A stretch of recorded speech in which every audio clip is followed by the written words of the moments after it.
When I discovered that my father's £1 million savings had been transferred to my stepmother's account, I trembled with rage.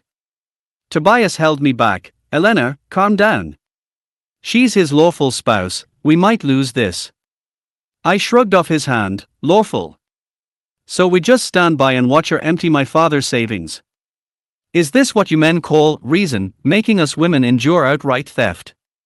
In that moment, a huge chasm, rooted in gender perspectives, opened between my husband and me for the first time. London's rain always fell at inopportune times, drizzling endlessly like the sky's unceasing sorrow. Elena sat before her easel by the window, the tip of her brush dipped in rich chrome yellow, trying to fix a patch of imaginary sunlight onto the canvas, a sunflower standing tall against a non-existent wind. The studio was filled with the familiar scent of turpentine and linseed oil, which usually soothed her, but today an indescribable restlessness lingered in her chest, like a premonition of impending doom. The doorbell shattered the room's silence with a sharp ring. Elena frowned slightly, set down her brush, her fingertips still stained with bright yellow paint, and answered. A stranger, a courier, stood at the door, rain dripping from the brim of his raincoat. "Miss Elena White," he confirmed, handing her a thick craft paper envelope. The sender's line printed a clear yet piercing name, High Court of Justice, London. But the recipient's name left her breathless, Arthur White. Her father. The man lying in a nursing home in Kent, barely able to mumble her name clearly, trapped in the fog of vascular dementia day after day, how could he possibly receive a court summons? She tore open the envelope with trembling hands. The rough paper edge scraped her fingertip, leaving a faint sting. Cause of action, claim for division of jointly owned property in Kent. Plaintiff, Arthur White, represented by guardian Valeria White. Valeria. Her stepmother. Cold anger and scorching panic instantly intertwined into a powerful surge. The sunflower sketch at the edge of her vision blurred and distorted, its bright yellow turning unbearably harsh. This painting was a token of love from Tobias. He'd said sunflowers reminded him of her, always reaching for the light. But now, that light was completely swallowed by the shadow of the summons. "This can't be. This can't be," she whispered, her voice hoarse and unrecognizable. "He can't even hold a spoon steady. How could he sue me?" The rain outside grew louder, pounding against the window panes. She grabbed her phone, her fingertips cold and stiff. When Tobias's gentle "hello" came through the line, her emotions finally broke. "Toby. She's suing me in Dad's name. For Mom's house." Tears poured out uncontrollably. "He doesn't remember anything. How could he want to split their house? It's Valeria. It must be her." Tobias on the other end was clearly stunned.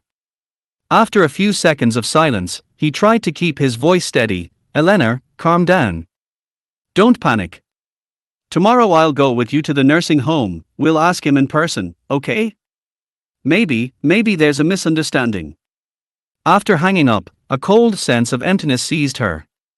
She stared blankly around the room, her gaze falling on a lonely silver key on the corner of her desk, the key to the demolition compensation house in Kent. Her father had solemnly handed it to her before he fell ill, saying, "Nana, keep this safe. This is home." She picked up the keychain unconsciously, the cold metal briefly grounded her. But the next second, a deeper chill ran down her spine. On the keyring, the spot where an old brass pocket watch should have hung was empty, only a tiny, lonely metal loop remained, silently telling of its absence. That watch was the only memento left by her mother. The initials of her parents were engraved inside the case. Her father had cherished it more than anything, even in his most confused moments. He would occasionally pat his pockets unconsciously, searching for a touch that was no longer there. He had told Elena countless times, "Nana, I'll give this to you as your dowry someday." Where was their watch? Where had it gone? Fear coiled around her like ivy, squeezing her almost to suffocation. The cold words of the summons, the missing watch, Valeria's face always wearing a shrewd, faint smile. Fragments collided in her muddled mind, making ominous cracking sounds. The rain kept falling, and the warm light in the studio turned false and mocking.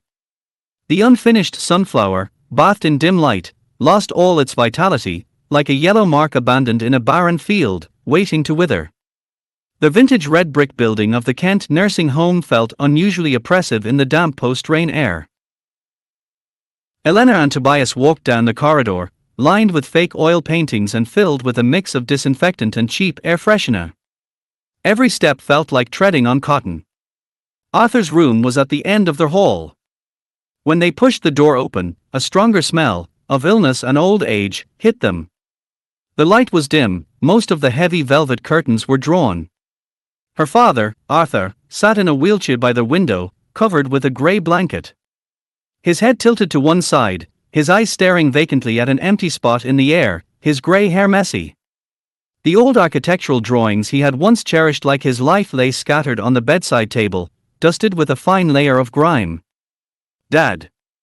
Elena knelt down and gently took his thin, withered hand. His skin was loose and cold, only a faint pulse signaled life. Arthur gave no response, his gaze still empty. The only person who came to meet them was a middle-aged man in a suit, Valeria's attorney, his expression businesslike. "Mrs. White had to return to Huon, China, to handle an urgent family matter and cannot be here for now. I am fully authorized to handle all matters regarding the property division," he said, his tone rigid and cold. "My client, Ms. Valeria White, as Arthur White's legal guardian, believes the property in Kent is marital joint property and is entitled to claim her rights to it." Elena felt blood rush to her head. "Rights? What rights? All my father needs is peace and rest. Not these absurd lawsuits. Where is she? Why won't she face me in person?" The attorney only adjusted his glasses and evaded the question. "Mrs. White's travel plans are personal. As for the lawsuit, the procedures are legal and the claims are clear." Just as Elena was about to lose her temper, a woman in a light blue caregiver's uniform walked in, Isabel, with a gentle face but tired eyes. She checked Arthur's condition skillfully and tucked the blanket around him. As she passed Elena, her movement paused imperceptibly. She quickly slipped a small crumpled note into Elena's palm, then continued her work as if nothing had happened. Elena's heart skipped a beat. She clenched the note tightly. That tiny gesture was like a crack in the airtight wall of despair, letting in a sliver of light. On their way from the nursing home to the parking lot, Elena excused herself to go to the restroom and locked herself in a stall. She unfolded the note, which was slightly damp with sweat, and read, "She only comes once or twice a month. Every time, she asks, has Mr. Arthur's fixed deposit matured? When can we transfer it?" The cold words were like a poisoned dagger, piercing Eleanor's last line of defense. The final shred of hope that this might be a misunderstanding shattered completely. "How dare she? How could she?" she whispered. When she got into the car, her voice trembled with anger and despair. "That's Dad's life savings. His retirement money."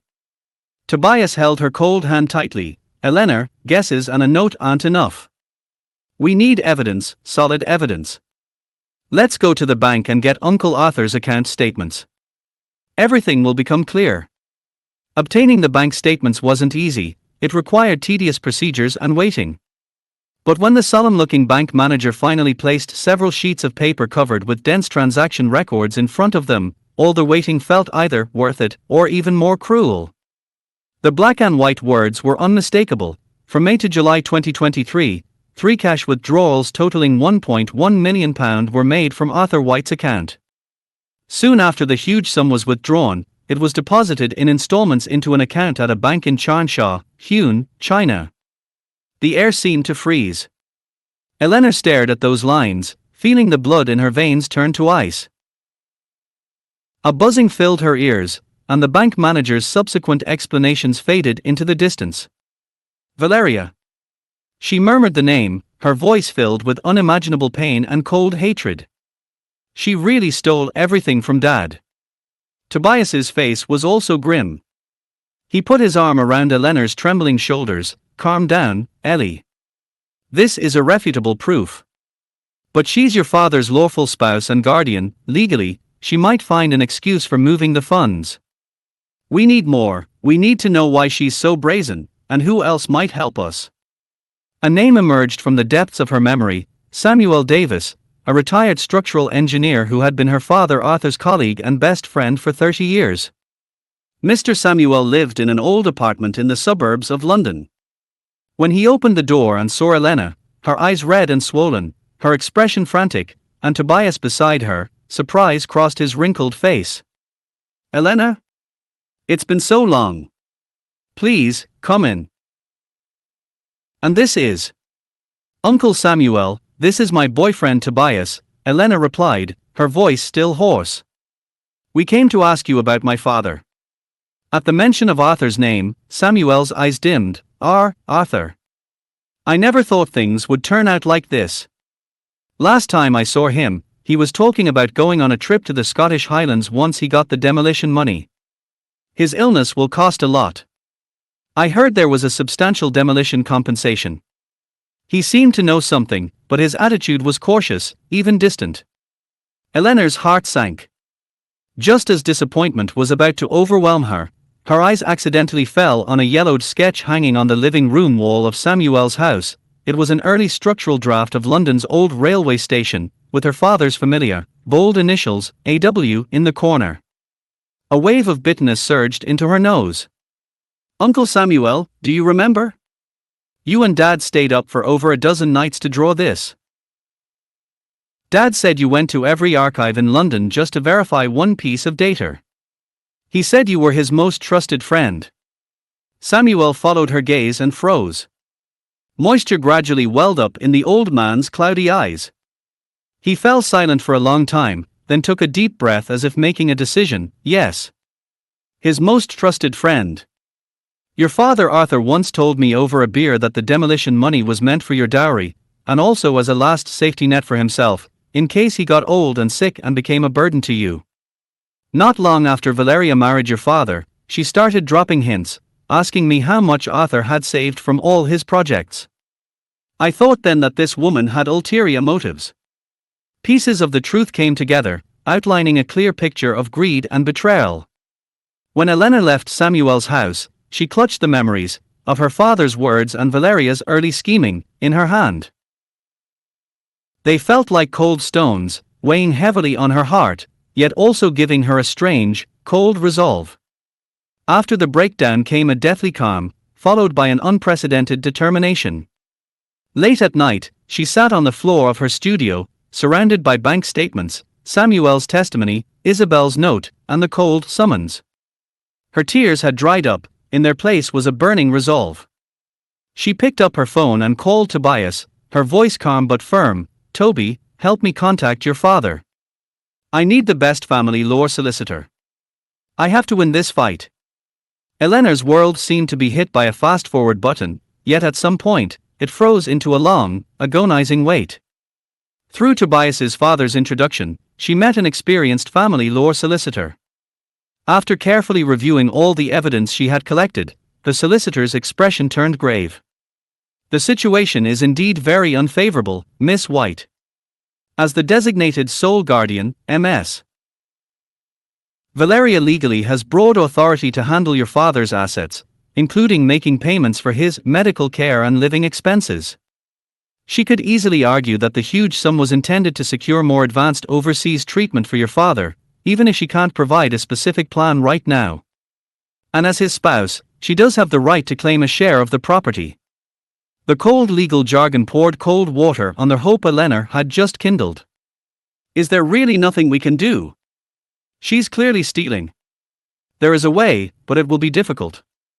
The core is to prove that her actions as guardian are not in your father's best interests, and even that she has abused her authority.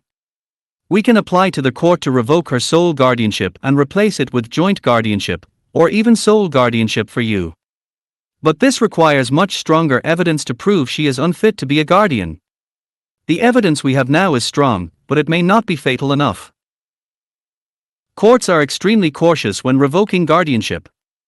Revoke guardianship. Elena murmured the phrase. This meant she would formally declare war on Valeria. Then apply. "I have to stop her." The legal proceedings officially began. A summons from the family division of the High Court of Justice was also sent to Valeria, who was far away in Hune. Soon, Valeria struck back.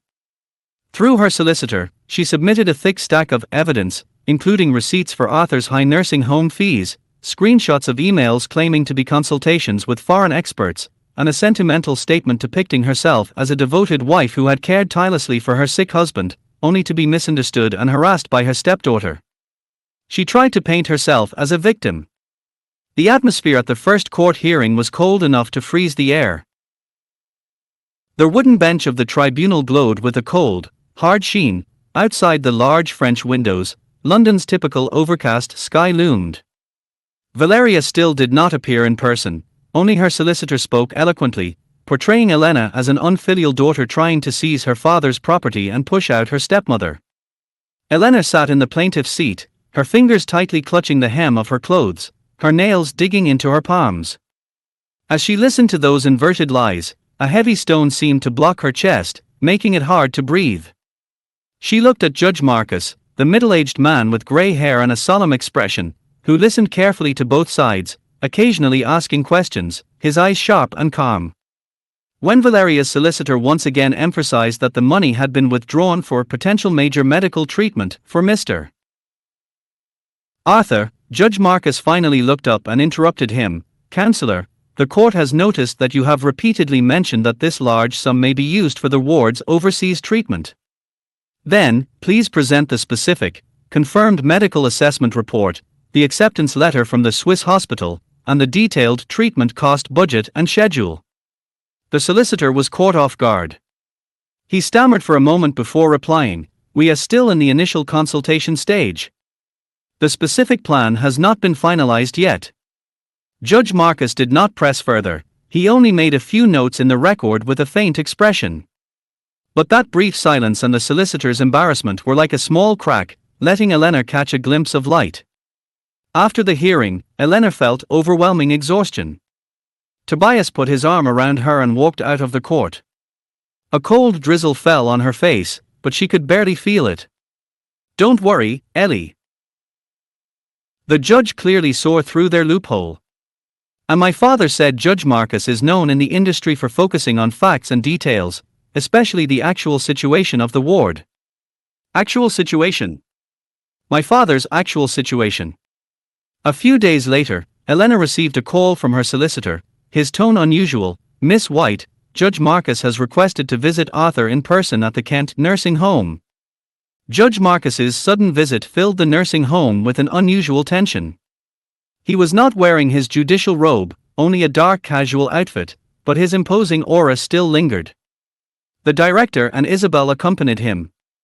Elena was also allowed to be present. She stood a little way off, her heart pounding violently in her chest. She watched the man who would decide her father's and her own future walk slowly toward her father in the wheelchair. Arthur was still the same, his eyes empty, unresponsive to the commotion around him, trapped in his own world. Judge Marcus did not attempt to have a complicated conversation with him. He just observed quietly for a moment, then slowly knelt down to meet Arthur's gaze at eye level. His movements were gentle, carrying an indescribable sense of respect. "Mr. Arthur White." Judge Marcus's voice was soft, surprisingly calm, even gentle. "I am Judge Marcus. I'm trying to understand some things about you." Naturally, there was no response. Only the faint light from the window fell on Arthur's grey hair. Judge Marcus fell silent for a few seconds, as if choosing his words carefully. The air felt stagnant. Elena held her breath. Then she heard the judge speak in an even softer, slower tone, clearly asking, "Mr. Arthur, do you remember Elena?" Time seemed to stretch infinitely in that moment. Elena stared fixedly at her father's face, 1 second, 2 seconds. Just as despair was about to engulf her again, Arthur's empty eyes, which seemed to be covered in a layer of haze, moved almost imperceptibly. Then his thin, withered right hand, which had been hanging limply on the blanket, lifted extremely slowly and shakily, only a few centimeters, before falling back limply. At the same time, his eyelids blinked twice with great effort. The movement was so tiny it was almost negligible. But to Elena, who had been watching him intently, it was nothing short of an earthquake. Tears poured out instantly. She quickly covered her mouth to muffle her sobs. Judge Marcus had clearly noticed the subtle change too. He stayed in his kneeling position, not speaking immediately. He just looked at Arthur deeply for several seconds. Elena noticed that the corners of the judge's usually tightly pressed mouth seemed to relax ever so slightly, and a hard-to-catch emotion flashed in his eyes, not the scrutiny of a judge, but more like a personal, deeply felt understanding. He stood up, nodded to the director and Isabel, and left without saying anything more. But as he passed Elena on his way out, his steps paused imperceptibly. His gaze lingered on her tear-streaked face for a moment, and he nodded at her, so slightly that it was almost unnoticeable. In that moment, Elena seemed to hear the sound of ice cracking under the river's surface, heralding the arrival of spring. The subsequent process seemed to be injected with a decisive factor because of this visit. The solicitor told Elena that Judge Marcus had detailed the visit in the case record, and specifically noted the ward's potential emotional response to his daughter's name, stating that this was an important consideration when assessing his best interests. However, just as Elena thought the scales of victory were beginning to tip in her favor, Valeria's counterattack became more frantic and direct. She no longer relied solely on her solicitor. She began making international calls to Elena herself, her voice shrill and venomous, filled with threats and insults. She accused Elena of destroying her family and deluding herself into seizing what was hers. She also tried to contact Tobias, hinting that he shouldn't be tricked by that girl, that Elena was just looking for a helper to steal money. These attacks were like a filthy tide, trying to drown Elena. Tobias stood firmly by her side, filtering out most of the malicious messages, but his frown grew deeper. "She's like a snake cornered, Ellie. We need to be more careful." A turning point came from an unexpected person. One afternoon, there was a soft knock on the door of Elena's studio. Outside stood a timid-looking Asian woman, holding a small bunch of slightly wilted lilies. Elena recognized her as Lydia, Valeria's younger sister, who owned a flower shop. They had met only a few times at family gatherings. "Miss Elena, I'm sorry to bother you," Lydia said in a small voice, her accent thick. "My sister asked me to bring these flowers, to apologize." Her eyes wandered, and she dared not meet Elena's gaze. Elena's heart sank. What trick was Valeria playing now?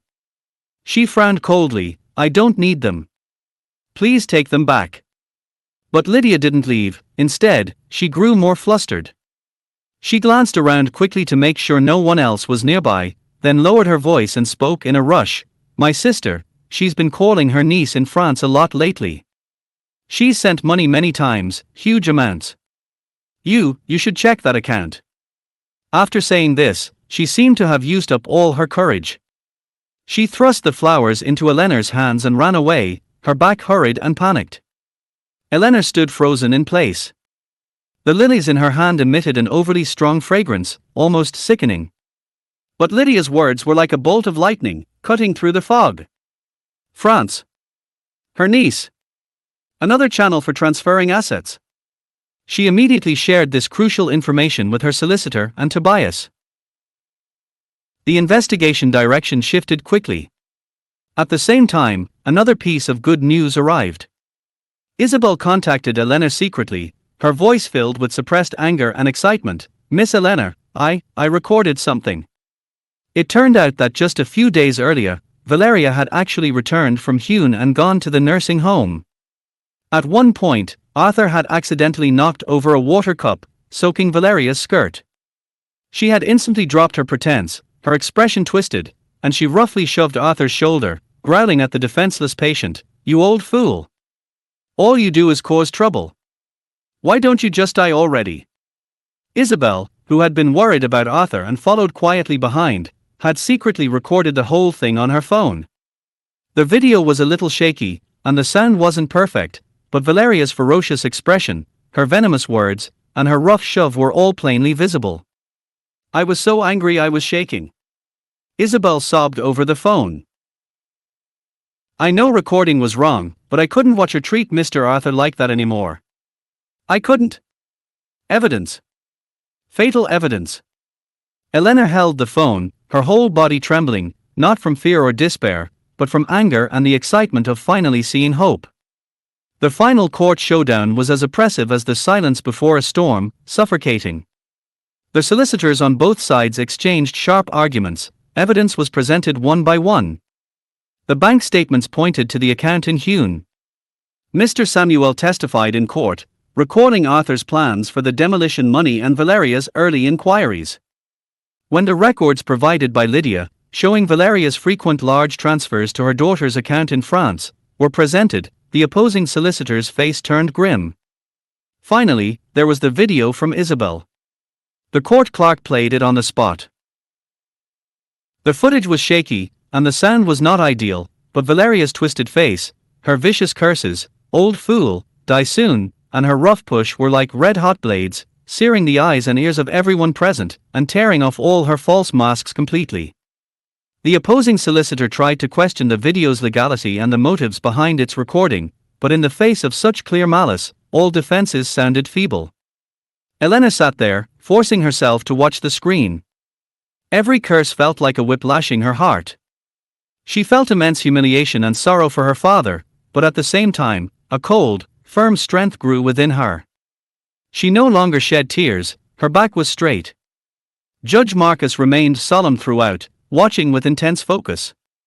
When the video finished playing, the courtroom fell silent.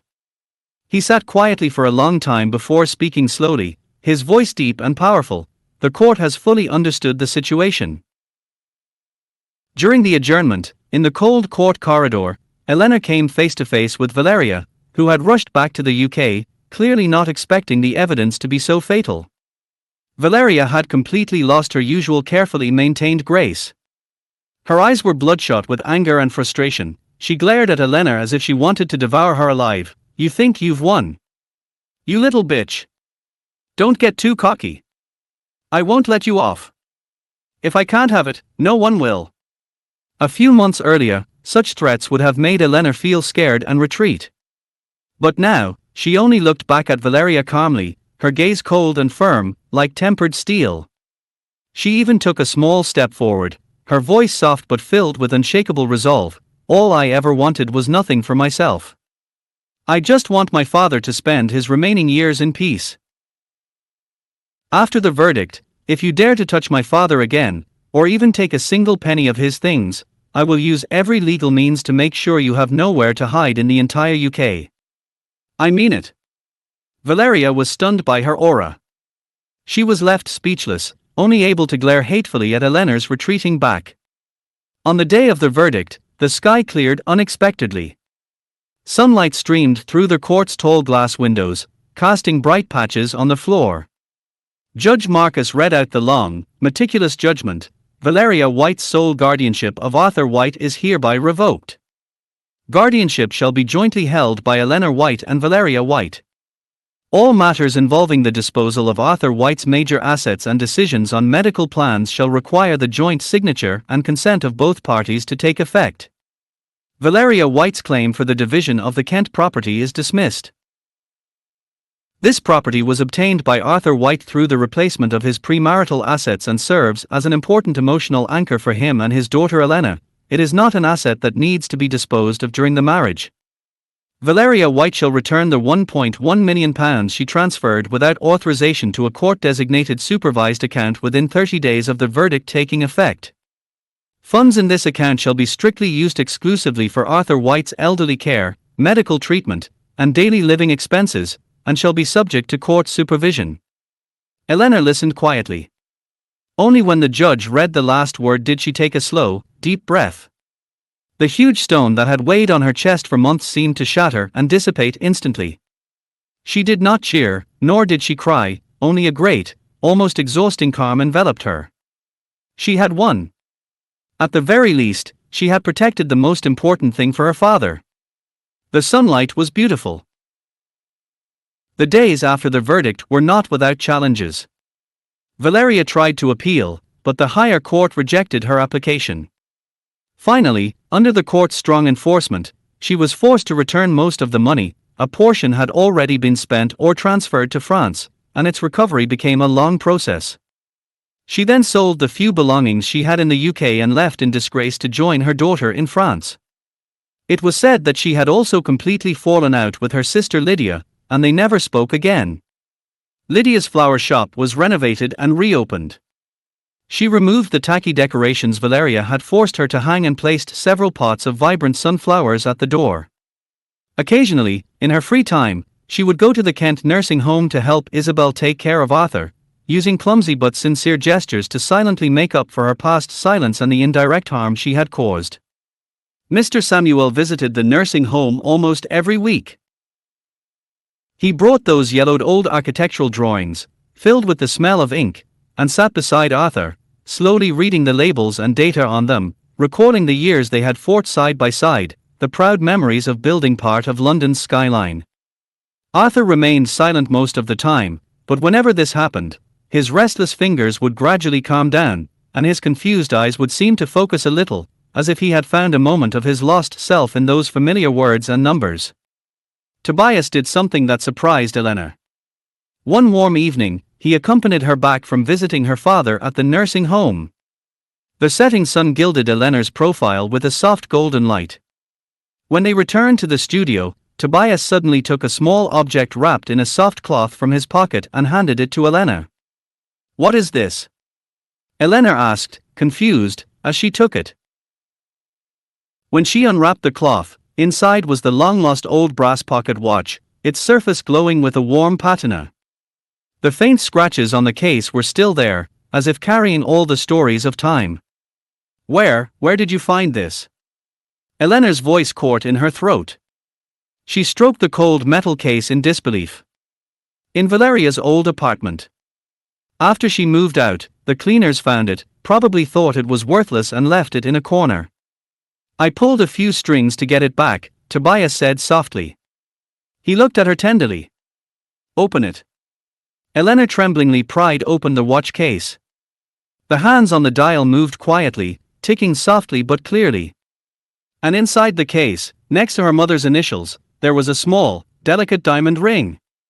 The diamond sparkled in the light, creating a strange yet perfectly harmonious contrast with the old pocket watch. Elena White, Tobias held the hand that was holding the watch, knelt down on one knee, and looked at her with sincere, deep affection. "I know this isn't the most romantic setting, and there's no grand ceremony. But I want to tell you, I'm willing to stand with you and protect everything you cherish, your father, this home, and your future. Will you marry me?" Tears blurred her vision again, but this time they were hot, happy tears. The ticking of the pocket watch seemed to accompany the moment. She looked at the ring, at the watch, and at the man who had stood by her side through her darkest moments. She nodded vigorously, sobbing, "Yes, Toby. Yes." They hugged tightly. On the windowsill, their once-forgotten sunflower sketch glowed again with a bright, warm, and vibrant golden light in the afterglow of the setting sun. Life finally seemed to sail into a calm harbor.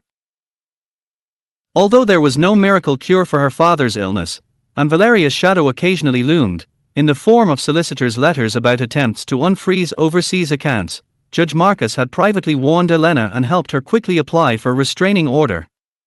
Elena no longer felt lonely or afraid. One sunny afternoon, the sun was warm and pleasant. Elena pushed her father's wheelchair slowly through the sunflower field that Isabel had carefully tended in the nursing home's backyard. The golden flowers were in full bloom, their large heads turned toward the sun, like bright smiles. A gentle breeze blew, making the flowers sway and filling the air with the scent of sunlight and plants. Arthur sat quietly in the wheelchair, covered with a soft thin blanket. Elena bent down to adjust his position carefully, tucking the slipped corner of the blanket back in. She came every day, to read to him, to wipe his hands, to sit with him in silence. She no longer hoped that her father would recognize her or respond to her, she only wanted him to be safe and comfortable. She pushed him slowly along the path in the flower field, humming the tune of an old song her father had often sung to her when she was a child. The sun shone on them, casting long, warm shadows. Suddenly, her phone rang. It was Judge Marcus. He spoke concisely, informing her that Valeria's attempted tricks in France had been stopped by legal means, and reassuring her, "Miss White, the restraining order has taken effect. If you encounter any problems later, my office is ready to provide necessary assistance at any time." After hanging up, Elena sighed softly. She lowered her head, ready to talk to her father as usual, muttering,